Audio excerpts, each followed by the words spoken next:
Us here with part two of Visions Now. And of course, my compadres, Queen Barbara Pierce and King Richard Jesse, here with us today. And so we have a lot of things we'd like to kind of talk about a little bit. And to start out with, I know that I enjoyed the book signing last week that I came to. Yes. Yeah, I bought Beast Within. Yeah, I bought a book, you know, to support you. Have you read it? To support you. Yes, Okay. yes. Okay. We read it. Thank you so much, sir. Not a problem, you know, trying to support the sister, you know. And I understand that you are having something for Boys to Men. Or Right, and like we're that. looking for you to support us again. In fact, you're on the agenda. You and Mr. Mills are on the agenda. Well, one or the other. Right, he represents Project Rebound. So we're having the Boys to Men conversation. Okay, and what is that all about? Excuse me? What is that all about? What is it about when we talk about boys to men? What is that all about? I should be asking you that. No, I'm saying it's your event. Okay, but well, because we keep hearing things all the time now about women can't raise men, and I disagree with it a little bit, but then I agree with it at the same time because my mother raised all the men in my family by herself, She did and they're all successful. She did the best she can. That's right. And she did very good. Yeah, but again, she did the best she could. Right, thank you. Again. But however, since we're talking about that now. Let's be clear though. You cannot be as whole when you have two healthy parents as you can with one healthy parent. No doubt. Okay. That's not the way God created it. Yeah, well, I agree with it to a certain extent. Well, again, we don't. That's my opinion. We all still growing. That's right. But we are doing that since now in this day and age, we're saying that your young boys really need mentoring from men. So we're going to do that. My company is sponsoring that this Saturday at 12 o'clock at Unique Euphony Publishing. We have some men to boys, and it should be really nice. They're going to have a paint and sip. And they're going to be sipping on Welch's grape juice, of course. I got to be careful about that. I want people thinking they're really sipping on wine, okay? They're sipping on grapefruit juice, and they're going to have canvassing afterwards. We don't want to do them at the same time because we don't want these boys to be distracted from the message. So it's a boys to men conversation. Okay, all right. That's important. All right, Very important. Yes. Now I understand one other thing is that you have a clothing line that you're introducing. Yes, so excited about Janet's clothing line, Janet's collection, which comes from my book because I write children's books, and one of the books really stand out. It's called Janet from Another Planet, and what it is, Janet is very weird, something like a Pippi Longstocking. She's weird. Kids make fun of her. That's what's going on in bullying now in the schools now. And what Janet tries to do is to fit in with the other kids, to find out that the other kids will have weirdness about them also, but their weirdnesses are different. And so Janet's clothing line is coming out to represent Janet and her friends. So it's really nice clothing line. It's really fun. It's very fun. It's a live paint. It's this live painting, and it's just fun wear. Okay, very good. And there's a few events that you have coming up as well. We just want to be listening out for a conversation with our legislators before they go to Atlanta in January. Okay. In December, there will be a pre-legislative briefing. The date has not been set yet, but as soon as we get it, it'll be on Visions. Okay. And we're going to let folks know about it. Okay. We've been trying to get them to go on and set that date, but before the end of the year. Okay. We'll be and seeing, they'll tell us what what's going to be on the agenda for the legislature. Right. And what we need to do is identify a few things ourselves. Right. That we want them to be working on. Right. And also we'd like to say to you, our listening audience, there might be some issues or some concern that, see, one thing that stirred me is that, maybe I just don't get the invitation, maybe I just miss it or whatever, but I do know that there's a standing meeting that the legislative delegation held with the city council. They held with the Chamber of Commerce, Board of Education. The Board of Education. But do they have a standing one with the NAACP, with the Urban League, with the general community as to, as well? So that we can tell them what our legislative agenda might look like? That's the one that we are talking about. This is the public agenda. Where everybody can come. Anybody can come. And we want to encourage folks to take advantage of that opportunity. We have got to engage the people who represent us better than we have in the past, and that responsibility is just going to be on us. Right. And so But I guess our political action can probably plan something if they want, if they wish to plan something with the legislators. I'm sure that they would participate. Right. Well, again, I just think that it should, that whatever it is, it shouldn't be a catch as catch can, or what we. I mean, there's a standard one with the city council. There's a standard one with the chamber. I mean, and I'm assuming there's a standard one with the public as well. And I certainly hope that is one that's that we can share. Now, and also I really personally I would like to be able to know what these legislative requests are. I like the idea that we come last, because I'd like to know what the city council requesting and what the chamber's requesting. In addition to the fact what our community needs. But one thing for sure. I just think that personally, I just think that I would like to hear have some legislation where there's some funds dedicated to putting much more parity in the money that we put into criminal justice. We need to put more money into prevention and services and programs that one can help those who are coming out of prison, as well as those to keep them from going into prison or going into jail. Because you take right now with the funds, they're asking for another 1 cent sales tax or something of that sort. That's right. But it's all about building buildings, building buildings. But when you drive through the South Side and look at the neighborhoods, it's where are the funds. And my thing is this: I'm not talking about what funds are just for the city to do this. I'm talking about funds to invest in people who live in those communities, that they can help work part of the rebuilding process, part of the beautification process in the community. I just think that we need to turn that money over, because many times people who are building these buildings and things, billions and millions of dollars going to people who get contracts. Now, some of them local, but a lot of the money goes out. But within the African American community, we're not.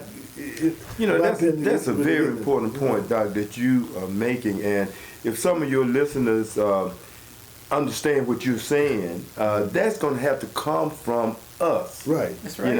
And so I think that what we need to do is, as we consider what you're saying about investing more in people, right. and helping people. Right. Rather than locking up people. We need to make that a priority. Right. And we can do that. Right, exactly. What has to be done is like we were talking about the Liberty District project. Oh, yeah. And I sent out an email to a group of people that in 2020, the African American community need to take charge of that initiative. And we're going to be working towards that as we enter the new But are we year. too late? Because a lot of times the plan has already been Well, there is set a plan. aside before we even come to the table. There is a wonderful plan that was developed back in 2003. We've seen the back and forth. We saw the city trying to rezone that area to put BTW in that area, and that was denied. We see now that there are some stakeholders who are involved, but what I'm saying is we need to take charge of the redevelopment, like for instance, restoration. And I just want to say this because I do sit on the honors board when they're trying to do those rezoning and stuff, Right. and I noticed that they take out the things that they want to take out. And when I say they, what that means, and the things that they want to keep in there, they do. Like for instance, originally the Springer Theater was in that little thing right there, but they set that aside. They came back and Right. redid it and said, no, we don't want the Springer Theater to be a part of where the Liberty Theater is. You see what I'm saying? So those are the kind of things that go on, and we let it happen because we don't be sitting at the table when they're making the decisions. Well, and what I'm saying to us is this: we need to eliminate the they, and we need to take control of that process. And how will we do that, Reverend Jesse? restoring. How will we do that? You do it by how Dr. Hud used to say, organize, organize, organize. We have to pull the people together that are interested, first When are we of all. going to do it? Because they're planning it right now. Well, it's been a part of a process, but we have not taken charge in working, making sure that process goes through. And I remember, I think the city had said nothing could be done there while they were making sure that the flood zone and all that work they did had to be completed. It's completed now. And we've had several meetings, hearings about what to do with the Liberty District. I think that we need to, as much as we can, work with the city, but we need to take charge of the restoration of the Liberty District. But we have to do it now because they're planning it now. We can't do it after once it's been decided. It's too late. Okay. We have to do it. Actually, it should have been done months ago because this came to the honor board like a half a year ago. And to the honor board. The honor board is the ones that name the districts and stuff, and they put names to everything. Like if you do subdivision, they name that subdivision. Dr. Martin Luther King Jr. Right, Boulevard. the boulevards, the monuments. That's what the honor board do, and I'm the only black on there, the first and only black on there. So what decisions have been made about the Liberty District? That it was proposed to us how the Liberty was going to go around the Springer, the Liberty Theater, all of 8th Street, you understand all that area, but adding the Liberty Theater, the River Center, but they made sure they took the River Center out and they took the Springer out. You understand what I'm saying? And that's fine. Did they put Claflin School in? Didn't see that. Okay, well, Claflin is a part of the Heritage Trail now. Yeah, but you better make sure now because that's what we're talking about. You have to make sure before they make the final decisions and then rename it. You know what I'm saying? On paper, it's too late then. So you need to do it now. Find out now if the Claflin is in there now. The other thing that I guess that I'd like to focus on is the employment that with these projects that we get some type of commitment that when you come to all levels that our community have opportunities to get work. Right. If a contractor gets the contract job, they should have a responsibility to make sure that I would even say that there's a representation in terms of numbers. Now I understand this. If they can't find, they have a skill set that's required, and they can't find it. That's one thing. But in those jobs where they can, we represent probably 60% of the population of this city. Now I don't think it's asking too much for at least 30% of the jobs to go to local. Well, that's why it's so important to organize. Exactly. Again, you have to be at the table. You have to be at those meetings when they're making the decisions. When I was on the school board and we used to be making decisions on who to give the contracts to, there wasn't nobody out there in the audience. The only people out there in the audience was the staff. That's who was out there. And and so we're there struggling because we can't represent the people that we don't hear a voice from. Right. Well, I think one of the things that and I know Brother Jesse has been very good about, and that is having this ear to the ground on these issues and what we're going to try to do and what we try to do with this program here is to let people know. Another thing about it is that we're not here just for you to hear us, but we're here to hear from you. That's let right. you know that you can bring That's your right. concerns and issues to us because some of us we've been talking with the police department, we've been talking with the judges, we talked about domestic violence last week, and one of the points that we made to them was that one of my proposals is that we don't want to just deal with people when they have a crisis, right? When they cut each other, stab each other. Right. But when they first go out to a home, for example, and they're not quite sure who the perpetrator is at that point, and they just know there's a conflict, they should be referring them to services then. Not to wait until they come back and somebody stabbed, then somebody going to jail. That's right. In other words, to get involved. Exactly. Same thing with our young people. My thing is that again, 80 to 85% of young people who go to the YDC out there off of Macon Road, they're recidivists. Right. And one of the reasons is because the parents have lost control. We need resources from this crime prevention, and really my thing is that we need. Why is it that people? Why is it that we? Listen, it's not personal about my complaint about the crime prevention board, but the young man that's there does not know anything about crime prevention in Columbus, Georgia. He can be helpful, but we need someone who has some expertise, or at least to have people who have expertise Now they have an advisory board, but that's a We got to do it, Doc. Well, I understand what you I understand what you're saying, but it's not going to happen until we write the grant That's right. that will meet. I understand what you're saying. But I'm trying to say that's the grants are being written, but the funds are not being given to people who know what they're doing. The funds are being given to people who have political patronage. That's because of the people on the board, okay? They're there to do just that. They're there to do favor. They'll operate like Trump. They're not giving the funds to people who have expertise or know what they're doing. They're giving money to people that go along with the program. Exactly. And so my point. So what I'm saying is that, to me, see, when we elect people, and I don't know whether I study political science, okay. And the way it works is this: if I elect you, right? Well, my job is to say, okay, Reverend Jesse, Brother Jesse, you're talking to these people in this political process. You need to then pull them to the table and let them know something needs to change. In other words, my job is to push you. I hear you. Now, if you don't do that, then my job is to suggest that maybe it's over your head, or you can't. We need to get somebody in there who. Let me say, listening to you, I have decided that the Columbus Urban Debate League will apply for a grant with crime prevention this coming year. We haven't done it before, and I do believe that when we write that grant, it's going to be funded, and it's on me to have the political savvy, to get support from those people. If I need letters of endorsements, I have no doubt that I can get letters of endorsement about what we've been doing. But the reason we haven't done it is because we want to get our program to a point where it could reach those C-grade students and involve them. Okay, I'm glad you made it, because that's what I was going to say. I mean, I know it's a tremendous program, but again, I'm just saying that there are a lot of programs for those A and B students, those outstanding students.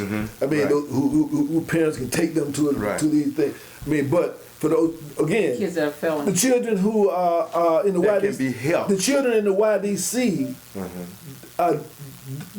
they got debate capabilities too. And even while they're in the YDC, or when they first come out, in other words, there might be two different ones. It might be a debate league for those who are, at more risk, Right. in terms of, then there might be another debate group that deal with some other kind of issues.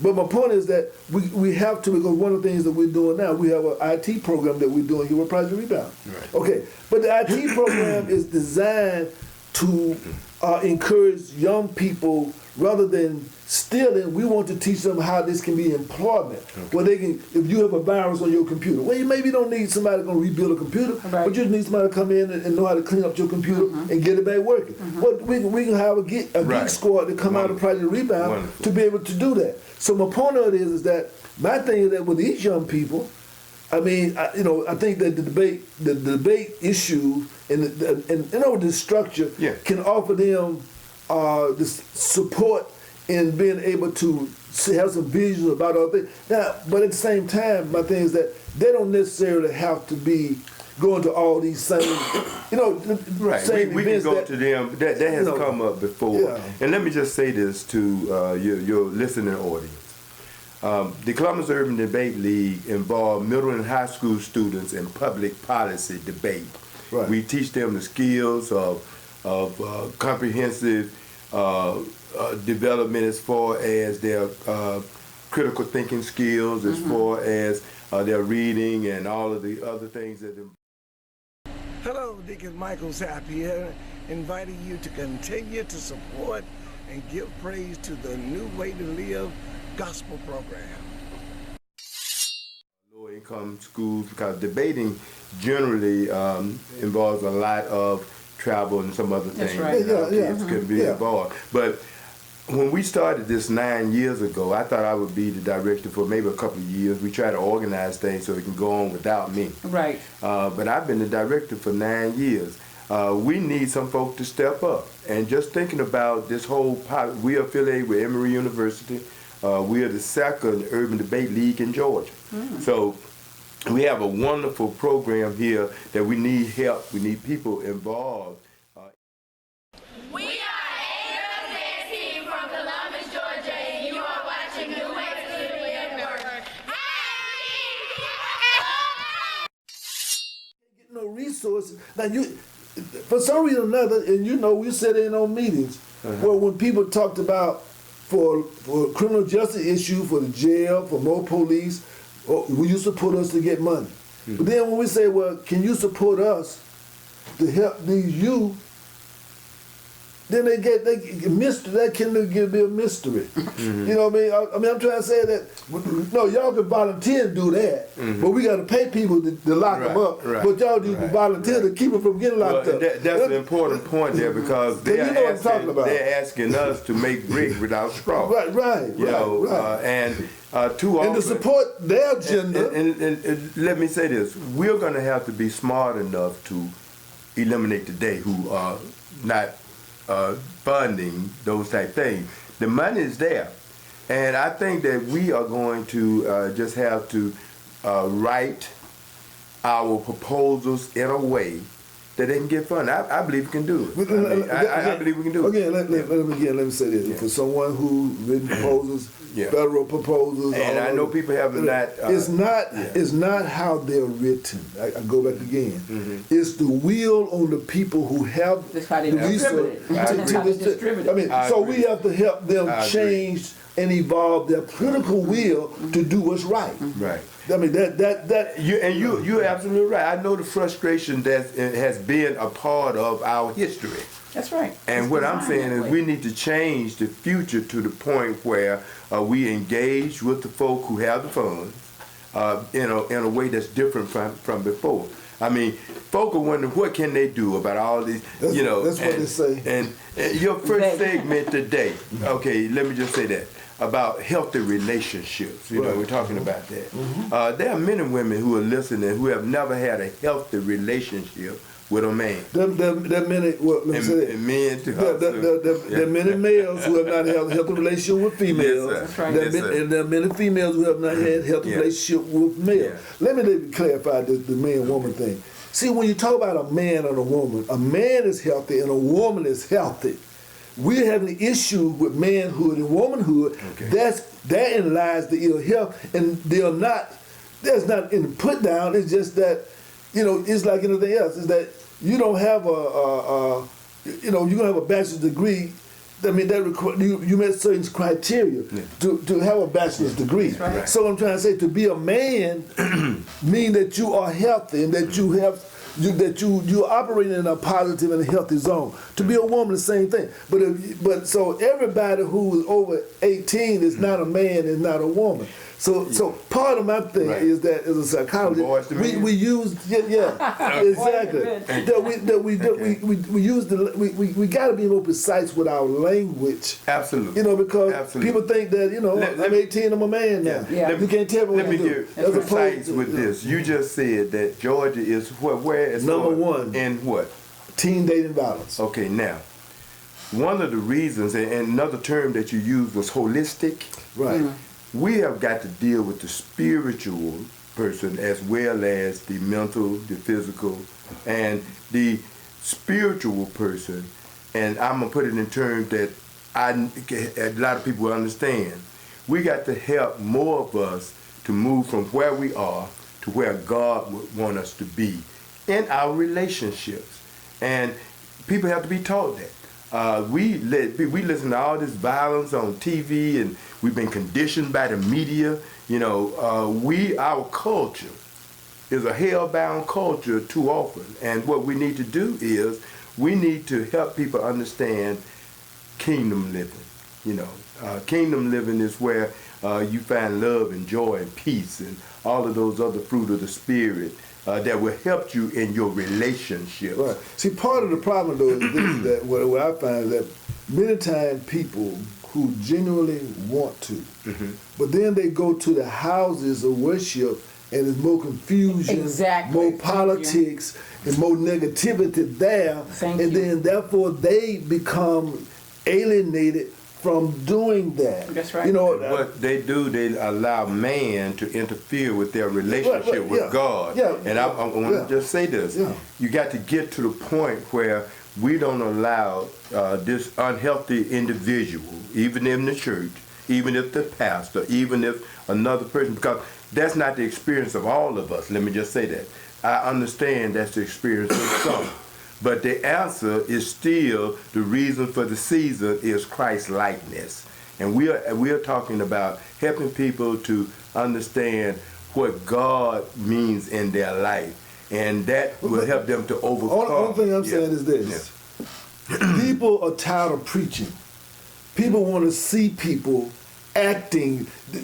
You don't have to tell. See, my thing is that I try not to talk to people about, oh, Christ or, That's right. or this or that. Right. I try to exhibit the behavior that Christ that I learned. Wonderful. And then if people want to know, well, what, then you work it in from there. But so often people come to people with these religious words and language, but then people looking at them like, well, I'm an apologist for my faith. I'm going to talk about. So you don't have to do it. No, you live it. That's good. I live it. That's good. Right. I'm just saying the people that I'm trying to say, the people that maybe you hear different people. Yeah. But I'm saying the people that I talk to, people that I see, and and we wondering about what again, they help it up to here. They know how to quote. They know how to sing in the choir. They know, but you're talking about the relationship they had with another individual. That I'm just saying flawed. I'm trying to say even the understanding ultimately. See, this is how people.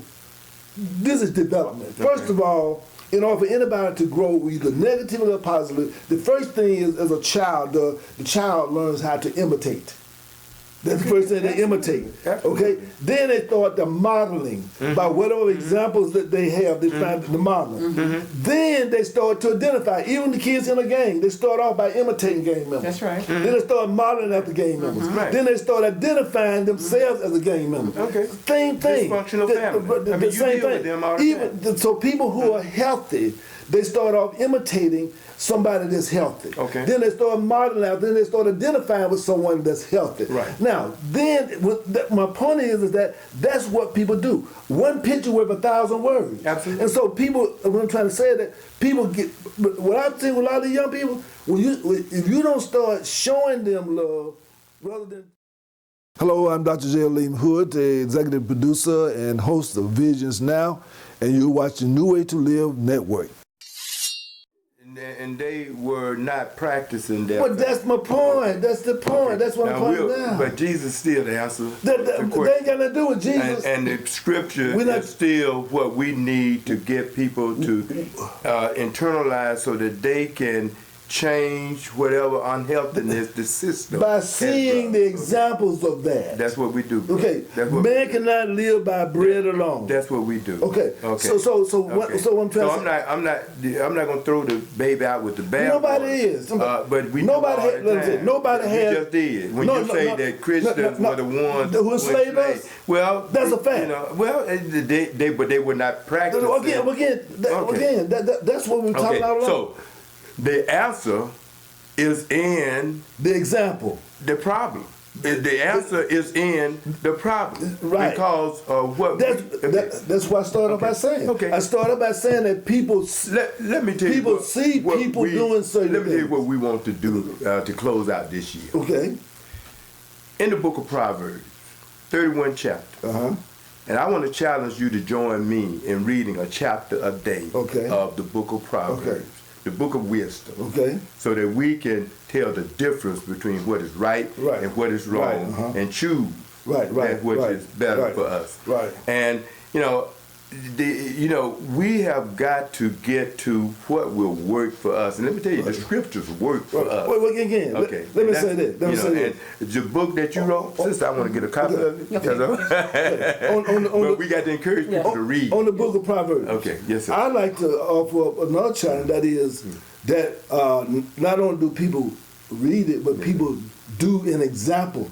Act of kindness on a day-to-day basis. Absolutely. Did you hear that, y'all? Yeah. Say that again. Well, again, that people be an example of the Proverbs that they're reading. Okay, if you would allow, we're saying on December the 1st, we'll read a chapter a day. We don't have to wait till December let me Don't have to wait. and the Sunday after the 7th chapter, if you would allow me to take 3 minutes of this program to review those 7 chapters. Again, Okay, and we're just talking about what we need to do. Right, but the only thing, And see, encourage men that you know, people, to read the book of Proverbs. And it's just something about God's word that changes our again, heart. And change got to come from the bottom up. Exactly. But let me say this. See, this is one thing that we always get into a thing. Somehow or another. See, I don't take the position that I got the monopoly on Jesus. Okay. And I don't give nobody else the position that they got the monopoly. I'm trying to say, nobody got the monopoly on that. In other words, Jesus don't belong to you more than he belong to me. But he don't belong to me more than he belong to you. But the thing about it is I'm trying to say, he don't belong to you more than he belong to me. That I practice what I preach. Okay, see, and that's what I'm trying to say, and that's my point. So therefore, when we see the one thing about a relationship, when we talk in a manner that respect the fact, okay, that look, you take your ownership, but your ownership, it ain't like your Jesus. No. Marilyn O'Hare stopped folk from praying. And let me tell you, some of them been praying in school ever since she stopped folk from praying. But let me tell you something. Let me tell you, nobody's going to dictate to me, what I can do and what I can't do as far as following, being faithful to my faith. Right. Exactly. And see, and that's what I'm trying to say is that it's like anything else. Some people want to, talking the talk, and just like we're saying right here on this program, it's fine. But walking the walk is better. That's the only thing I'm saying. Wonderful. And I just want to say, don't let homongers who are in the church keep you from going to church. I'm just saying. Right. And then again, the other thing about it is also remember this, there are hoes doing different things. There are hoes reading the Bible, there are hoes selling clothes, there are hoes selling groceries, there are hoes selling shoes. And soon they might not be hoes no more. Exactly. So I'm saying there's hoes selling ties. There are hoes selling. My point is that see, he who without sin cast the first stone. We ain't casting no stone. No, I'm not saying you. And I'm just saying. No, he said without sin. I don't know nobody like that. What I'm trying to say is just like you make a statement about Proverbs. I'm making a statement about what I read. Okay. And I'm saying you're still Sunday school teacher. Yeah, that's right. From 6 years old all the way up. Right. And then I also went to college and studied too. So very, very words in all major religions of the world. That's and why also, I love you. Okay. Tell the truth. All the other stuff aside. Yeah. So that's why I hold people to a standard. Yes, sir.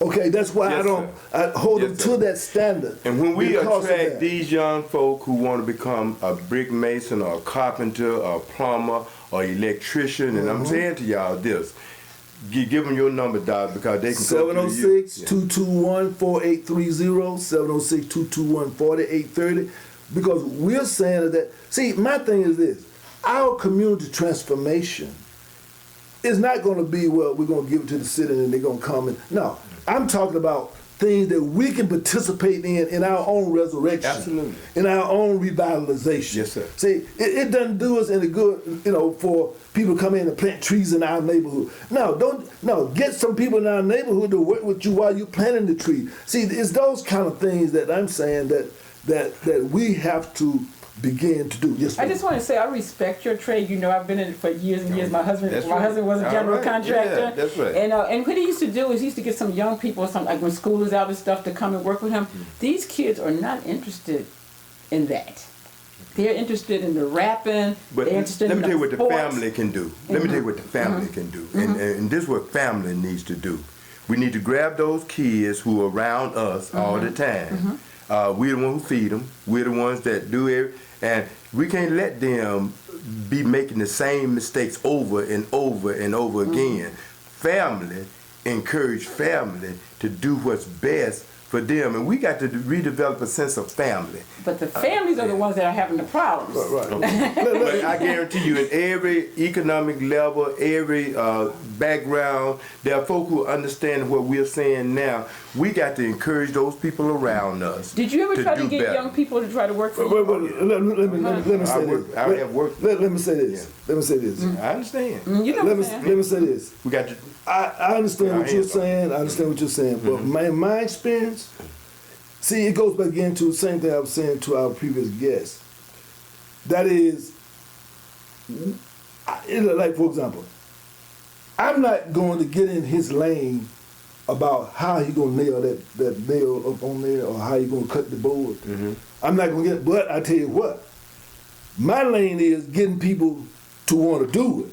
Right. See, many times we think because we can do this, then therefore we can get people to want to do it. No, my job is to get people to want to do it. So my thing is this, like, just like you said, they come here, we'll get them job prep ready, then they'll paint the house, then they'll grow the food. Okay. Listen. Then they'll go into education careers. Then they'll go in law enforcement careers.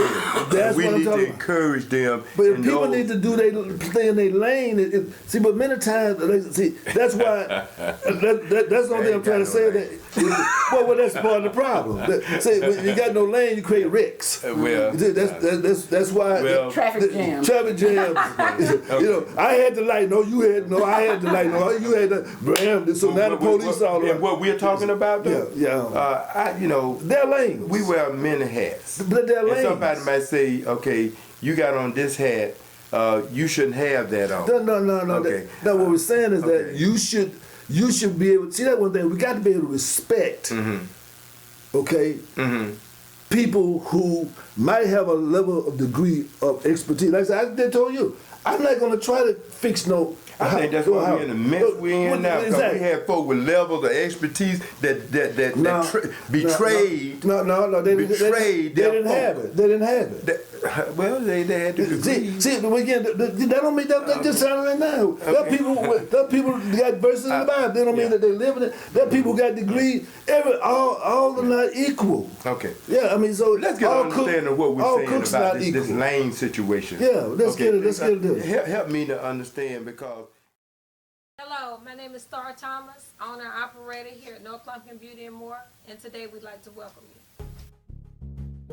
I would like to welcome you to Columbus, Georgia's first and only black-owned beauty supply, shop, and fashion clothing store. We're open from Monday through Saturday, 9 a.m. to 8 p.m. We carry virgin hair, Remy hair, and natural hair products with brands like Milky Way, Saga, JBS, and more. If you are looking for competitive pricing, boutique clothing, hair care products, and a beauty shop all under one roof, then stop in today. Mention this commercial to receive your 10% off. North Lumpkin Beauty and More, 3448 North Lumpkin Road, Columbus, Georgia. Call us today, 706-221-5243. Hi, my name is Barbara Pierce, and I'm the owner of Unique Euphony Publishing and Art Gallery. I just wanted to let you know that I'm supporting New Way to Live Network. We do so much in so many different areas. Somebody might say, you out of your lane. We don't cause no wrecks. Matter of fact, we put things in order wherever we go. I'm just saying to you this. When there is something going on that we see need fixing, if the folk who should be fixing it are not fixing it, we're going to come out of our lane and we're going to talk to them. That's not different. That's holding them accountable. That's what I'm trying to say.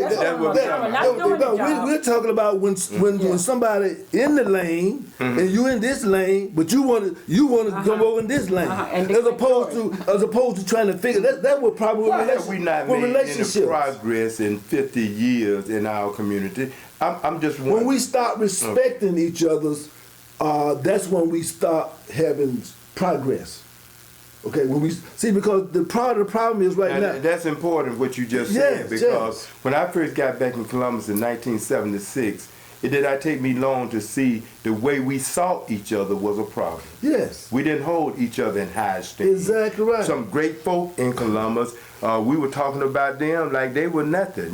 We were judging them based on what we might have wanted, you understand, that they were not doing. But I saw the way we saw each other was a problem. And respect is a big part of that. I mean, I have a problem when I call somebody on the phone, they don't call me back, whether it's elected official or whatever, we're talking, But let's see if we cannot put in order some of the things that were out of order in that these last 50 years in economics and education, we made no progress. you know, Right, in these right. areas that are critical to us developing. Game changers. Yeah. Yeah, but again, you take, see, this is the thing about it. Right now, every year, I never went there. I just talked to some people, but they have these forums where they bring people from all around the country. Well, you got to travel 100 yards, 100 miles. But I'm just saying that, okay, but the only problem is that those people, their expertise in how to make progress in corporate America, but they don't know how to go on the south side and organize no neighborhood though. Okay. So and do an economic development program over there. Right. Oh, see, but they don't now. They'll pay thousands of dollars to this person to come and make a speech about how they be successful in Synovus in AT&T, but they don't want to pay people over here Now, who that's have an important expertise point. in building If there are up any neighborhoods. millionaires or billionaires, we got more billionaires in Muscogee County than any other county in Georgia. If you're listening to this program, the money to fix what's going on in our community is not reaching us. That's what Doc's talking about. The money has not trickled down. I worked for an oil company when I first got back to Columbus during Reagan's term. When the trickle-down theory was the economic trickle-down, I saw how the money was being given to these companies and how the money started trickling down. And then I saw it stop before it got to me, who was a manager, and my people who worked for me. Right. You understand? Yeah. So I'm saying to anybody who have resources, you can talk among yourself, until the money gets to the folk in the trenches, until school teachers are able to make decisions about education, until the folk who are working will be able to have what they need to make things better, it's not going to get any better. And we want to see things get better. Okay, speaking of education. Okay, now, you know, we've been working on the school to prison pipeline, right? Yeah. Now, we know how to fix it. Okay, but at the same time, you got people sitting on the school board. But I'm trying to say it's nothing personal. Okay. But if you sit on a school board Yeah. and you're making decisions that perpetuate the same problem, Right.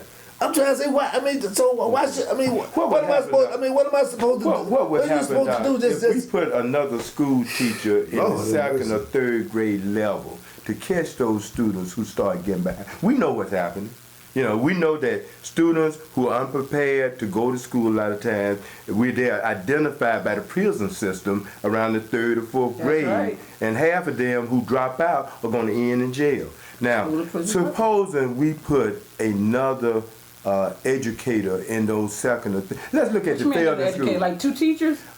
2 teachers or para-pro. It takes money. Let me say. No, we don't. I talked to the superintendent about, and we came up with a cost, how much it was cost to put another professional in that second. Well, this is just one answer to part. This, you know, there are several things that need to be done. We need to work with these kids before they get to school better than we're doing. Exactly.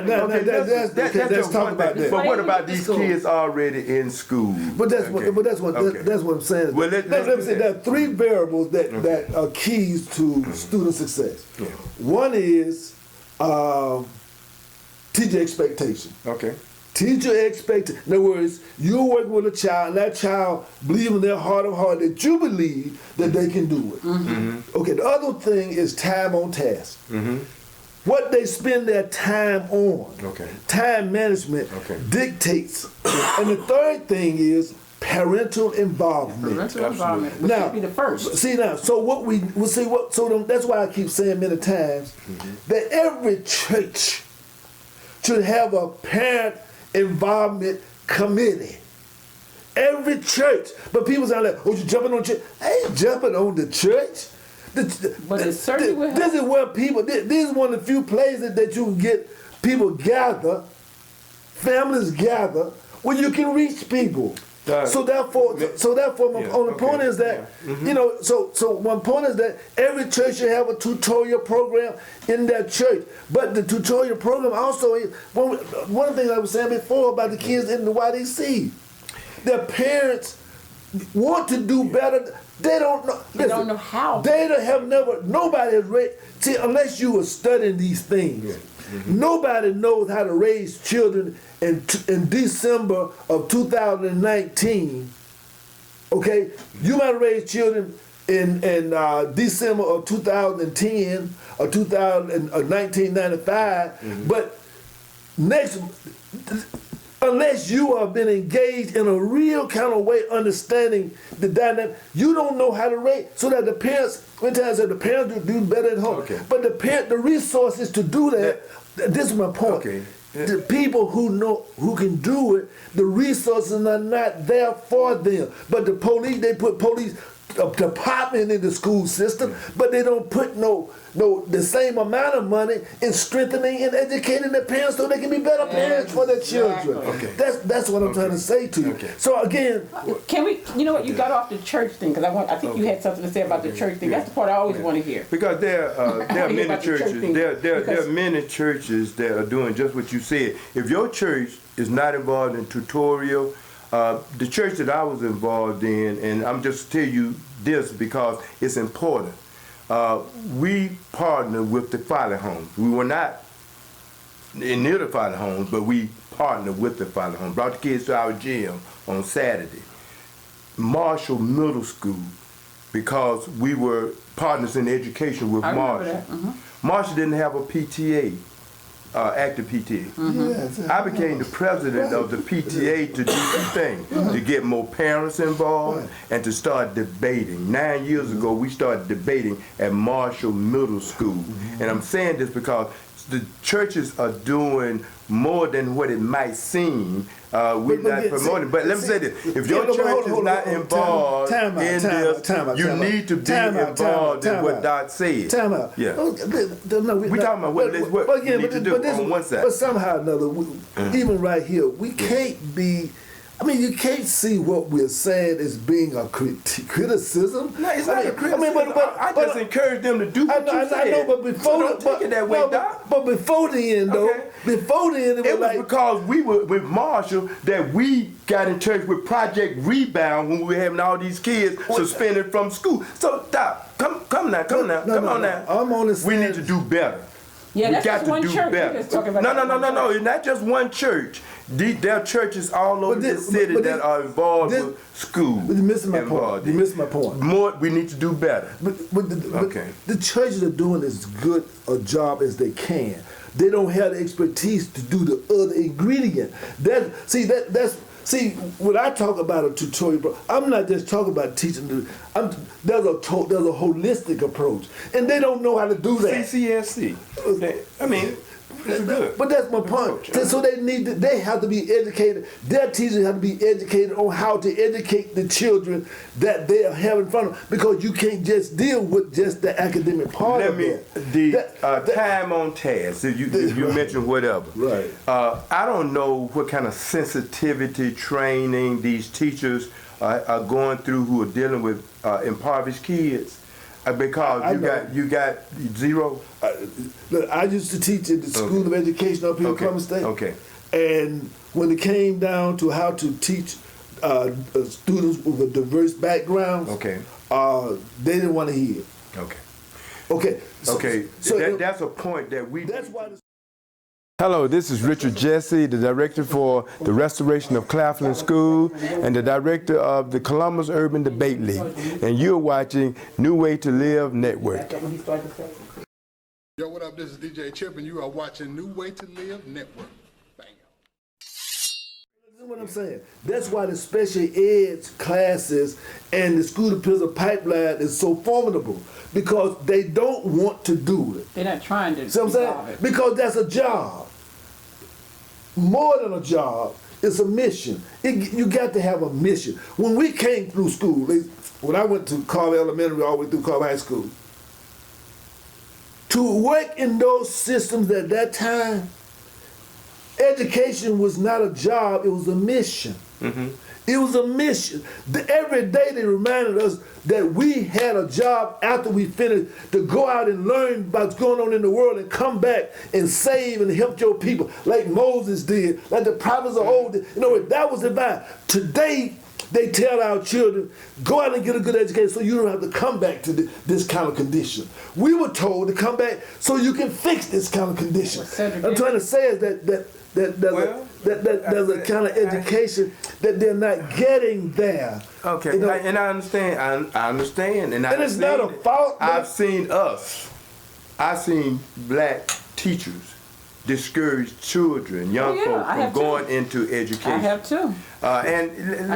So, you know, this whole thing, we got a problem, a societal problem that we hope that we could bring to the table what actually needs to be done to see things change. The problem is you have people being educated today who are trained to maintain a status quo rather than come home and change things. So you just made me think about something when you said that, because when you say teachers are discouraging children, see, as being an educated parent as I was, when that happened to my daughter, I went to the school and had a conversation with that teacher. You see, but the parents that are not educated can't have that conversation with them because they don't know. That's why when I was a social worker with those uneducated parents, I would go along with them and sit in that meeting with them. And so when the teacher started talking in a way, then I'll sit forward and say, wait a minute, let's start that over. That's right. You know, let's get this power differential so that the parent thing understand what's going on. But let me say, and this is about people doing different from what we've been doing. And we're saying here, we have a lot of experience because we are the ultimate volunteers. We are the ones who have, from the time we got here, tried to work to make a difference, to see things change. And what we're saying is, parents, citizens, folk, neighborhood, homies, whoever, get involved. You need to be involved in your child's school or your cousin's school or whoever's school in your neighborhood to see what's going on so that you can help to make a difference. When people be involved, things change. Let me say this. They can't change. We're not go. This is going to be an ongoing drum beat. But let me just say this. On the weekends, historically, Jewish children, when they went to the synagogue, on the weekends, they had Jewish school. They weren't just learning the reading, writing, arithmetic. They were learning about their identity, Absolutely, who they were. Yeah. When the Japanese started coming here to Columbus, Georgia, with Aflac, you were on the school board. They gave the Japanese Fort Middle School every Saturday for them to learn about Japanese culture. That's right. And that was the inspiration for them to be engaged in wanting to learn better. Our children in the tutorial programs, in the church, or wherever that they not getting no identity stuff because we are uncomfortable with our identity. That's right. Black people are uncomfortable with being black. They're uncomfortable with knowing their heritage and their culture. So therefore, they want to eliminate all. They want to talk about everything else, but they don't want to talk about. So these children are growing up killing each other because they don't identify with each other. They don't have a sense of identity. So that we're gonna end it right now. Okay. We're gonna have the other day, but I just wanted to wrap that up to just talk about that's one of the dirty little secrets. I don't want you to go away ignorant, right. because what you just said is not true. I'm just telling you. No, that is true. We're the only ones that don't know. No. Some churches are doing just what he just said. We're not doing because you don't know. I understand. Okay. There's somebody doing everything. I mean, but that's not what the majority is doing. But the community don't go to church anymore. So that's not that's what. the big part you know why? You know why? You know why? Because it's a statement like you finna make now. Yeah. That's right. Let me make the statement. Okay. Because they don't see the relevance of what's going on there. Because the church is not. The church is help. Greater Shady Grove Missionary Baptist Church. Again, we're not advocating what we do. Well, we have children's church. And we have that's fine. In every children's church we do black history. And guess what? The only thing I'm trying to tell you is that there's growth to be done there too. I mean, you're not there, you don't know. No, listen, if there's not growth to be there, then they don't need to be there. No, if not going to be no growth. Need to be in church. The reason why things are not going well because the good folk don't go to church no more. No. Well, so who's in the church if the good folks ain't there? No, exactly. That's scary. Sinners saved by grace. That's scary. That's okay. Okay. Sinners saved by grace. Okay. And let me tell you, God is good. Okay. All the time. Yes, sir. History will always repeat itself, especially when its lessons are ignored. History will repeat itself, especially when its lessons are ignored. When the Congress of Racial Equality launched the Freedom Rides in the early 1960s, most people thought that they were totally a new concept. However, they weren't. Freedom Rides occurred much earlier in the mid-1940s. Those rides, called Journey of Reconciliation, lasted 2 weeks. Riding on Greyhound buses, the first Freedom Riders traveled to 15 different eastern cities in the states of Virginia, North Carolina, Tennessee, and Kentucky. As it has been throughout history, the 1940s Freedom Riders were threatened with arrest, which fortunately did not actually happen. So the point of it is this. The solutions are there. But again, for the benefit, for the more dirty little secrets, but anybody that really want to understand this, there's a gentleman by the name of Dr. Carter G. Woodson. Yes, sir. And he wrote a book called The Miseducation of the Negro. Now, the only thing I'm trying to say is that if that book is not being taught in these tutorial programs, and all the children and everybody involved have reading it, then there's some growth to be done. Oh, yeah. That's the only thing I'm saying. Okay. All right. So that's one of the. So I can put together the bibliography. Okay. So that's the only thing I'm saying. Okay. And I'm not saying anything that we're not. December 1st, read the first chapter in Proverbs. Right. And every day after another book of Proverbs. Right. And we're gonna talk about it for a few minutes. Right. And not only that, but every day you read it, try to do something that you think that reflects that proverb. Oh, don't just read it. Don't just read it. Okay. Okay. With that have been said, as always, we appreciate you. Thank you. As always. And there's a humble servant trying to earn some wings. They're trying to earn some wings. That's right. So again, I'd like to thank also our production team, and we're trying to get together. Who knows? We're gonna have us a station here at the Wild, right? We're gonna have us a station with different programs, 24 hours. We're going to stay there 24 hours. Because again, when I go into the prison, I say this to the guys many times, I said, look, I come in here for 3 hours weekly. I said, but you all got all this nonsense going for 6 days or 24 hours, plus 1 day of 21 hours. And in 3 hours, I'm supposed to transform 6 days plus 23 more hours. You can't do it, but Jesus can. Okay. You did good. I'm just telling you. Yes, sir. That Jesus still the answer to this. Again. Okay. His life was the answer. Oh, yeah. Okay. Now. And it's there. With that having been said, we're going to go get out of here. We got all kind of things going, but this is real TV here. This is real TV. This is not fake. This is real TV here. So just like at your house, things going on in your house too. Yes, things going on in our house. I love you, bro. Things going on in your house. Things going on in our house too. So that's what it's all about. So with that having been said, I want to say organize. Promote the Shishinru Missouri, which means together we can win freedom now because we are a beautiful people. And with that, I'd like to thank you. And again, God willing, the creek don't rise. We'll be back again next week with more visions now. And of course, as always, peace, soul, and power. And of course, I would like to say, like you said in the days of the Black Panther Party, white power to white people, red power to red people, brown power to brown people, and almighty power to black people. All right. Good night. Amen. Good night. Amen. Good night. The music, play it out.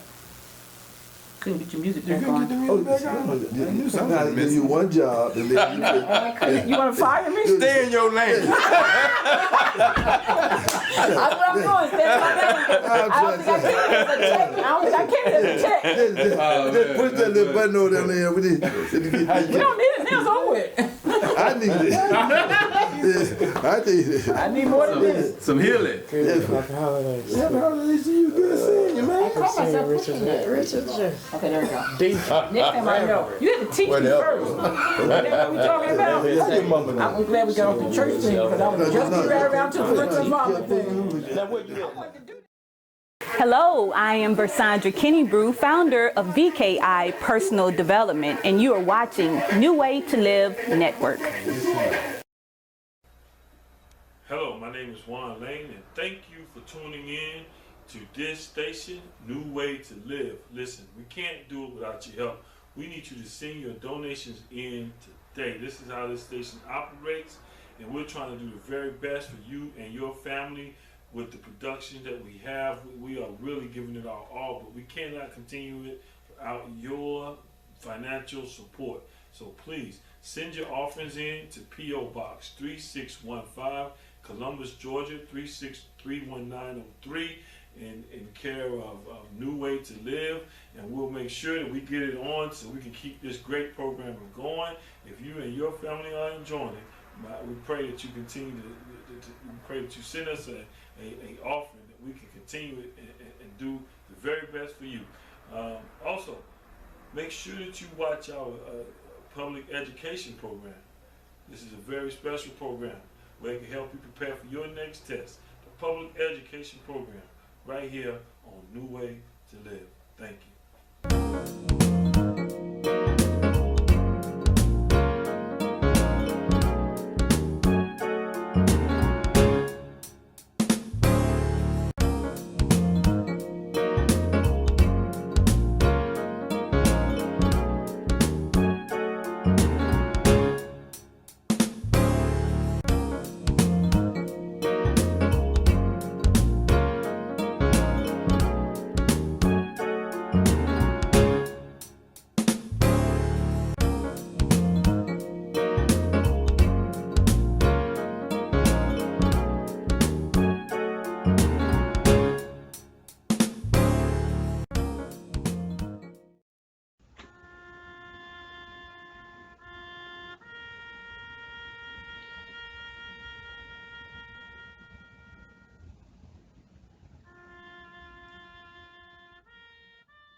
Did you know that the majority of people have no will, trust, or power of attorney? What will happen to your children, property, or other assets? If you can't make decisions for yourself, who will know your wishes? Will the appropriate people know where to find all of your personal and financial documentations and information? Well, we have a program developed by attorneys to complete at your own pace from the comfort of your home. You can update this program as needed with no add-ons or surprise fees. You can secure all of your important information in this virtual password-protected safety deposit box with easy-to-use services and client support system available. Please call me today at 706-366-5520. Again, call me today at 706-366-5520. I hope to hear from you soon.